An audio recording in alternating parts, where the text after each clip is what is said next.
Hey everyone, Mr. Sujano here. Welcome to the best gaming, tech, emulation, and open source news channel on YouTube. Let's get started. Alright, we'll kick things off talking about EA, and unfortunately, EA seems to be working heavily on their own anti-cheat. And I say unfortunately for a number of different reasons. One of the big ones here is the fact that it doesn't play nicely with Linux. The anti-cheat from EA is at a kernel level, and they have an announcement that it's being integrated into Battlefield 2042. I'll drop a link to it in the description below in the event that you wanted to learn more. Is it invasive? I would argue absolutely yes, and since it's at a kernel level, it's not great for Linux. But I guess as a silver lining here, you may not have much to worry about, at least in EA's eyes, because they refer to themselves as tech-inclined video gamers.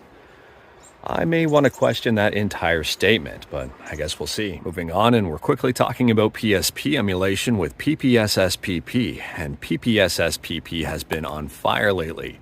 The developers have been working extremely quickly, and we've already got version 1.16.5. I'll drop a link to it in the description below, and feel free to check it out. We've got a whole bunch more bug fixes and a lot more optimizations. And on a quick side note here, if you take a look at the changelog, you can see that version 1.16.6 is probably right around the corner. Ever since version 1.16 release, the development team seems to have been working overtime, so massive hat tip to them. Next up, we're talking about PlayStation 4 emulation with Shad PS4. Now, we talked about Shad PS4 yesterday when the emulator was able to put out some graphics. Well, today it got its very first release. You can go on ahead and check it out on GitHub. But again, it's in its very early stages of development, so don't expect a whole lot from it just yet. And fun fact here, the people behind Shad PS4 are also some of the people behind PCSX2, Panda 3DS, and more. Next up here, this one is wild. Apparently, NVIDIA's France's offices were raided by France's antitrust authority over anti-competitive behavior. Who would have thought it? To be honest with you, I'm curious to see what they end up finding overall and what this investigation yields. It's no secret that NVIDIA has a stranglehold on the GPU market, with AMD in a very far distant second.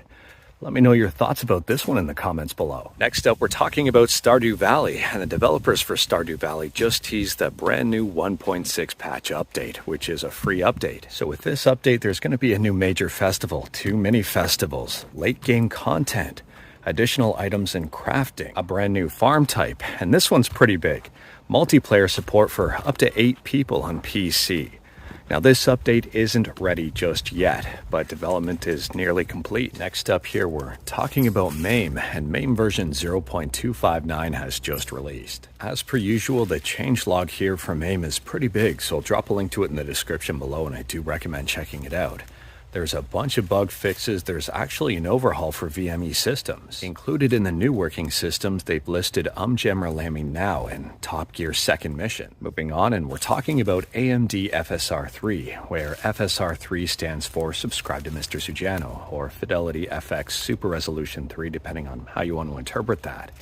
Anyways, they've supported 2 games now, Immortals of Avium and Forspoken. If you want to learn more about this in detail, I'll drop a link in the description below with some very helpful information.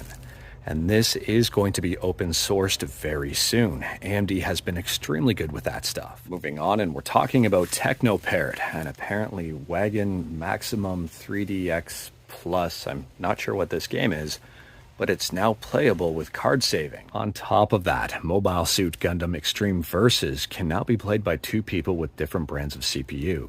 Previously, if you had an AMD CPU, you could only play against someone online with an AMD CPU and Intel with Intel. But now if you've got Intel and someone else is AMD or vice versa, you're A-OK. And last up here, we're talking about Sega, and it appears that some of the Sega Forever games may not necessarily mean forever. They're being delisted from iOS and Android, and that might not be a bad thing. They weren't overly great ports. Altered Beast is one of those games. I'll drop a link to it in the description below in the event that you wanted to learn more about it. In my opinion, this is a little bit alarming. I don't want to say Sega is in a bad place right now, but based on what we've seen lately, it seems that Sega might not be doing so great, and that Rovio deal still might be coming back to haunt them. Let me know your thoughts about this one in the comments below. But anyways, that is all I've got for you in this one. Straight to the point, all stuff and no fluff.